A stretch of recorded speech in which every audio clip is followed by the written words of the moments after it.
Well, good afternoon everyone. I hope this finds you all well. In light of the current events, there is a myriad of advice being thrown around about upcoming auctions. Whilst the intentions of most of this advice is well founded, I think we've got to be careful to balance this advice with a couple of other things, namely that the financial interests of your sellers remain paramount and the terms and conditions that we operate under, particularly in Queensland, designate auctions as public auctions. Keeping everything in mind, I'm simply going to suggest the following based on the current landscape, bearing in mind this situation remains fluid and could change at any time.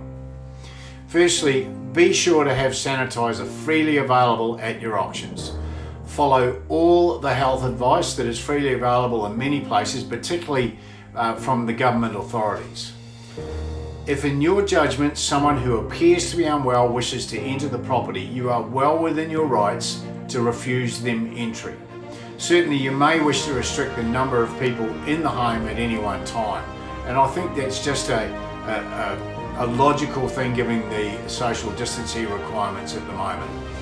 Obviously it also makes sense to hold the auction outside for everyone's sake, just makes sense.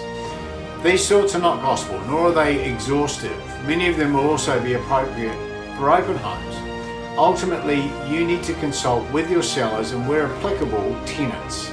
But above all else, follow the rules and guidelines being set down by the Australian or New Zealand government. I've today recommended to a few of you that if you have auctions in the foreseeable future, not knowing what that landscape may look like or may be from day to day, it may well be advisable to ensure that the following things are in play with your prospective bidders.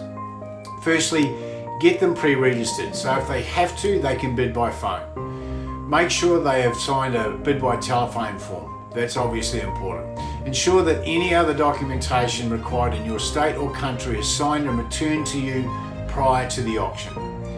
Whilst the decision is ultimately up to the agents and the agency, we would strongly advocate for the above, and the health and safety of your team and your community is the number one priority. I wish you all good health and good business through these torrid times, and if there is any way we can help, please reach out. Stay strong, stay calm, and remember, property doesn't get sick.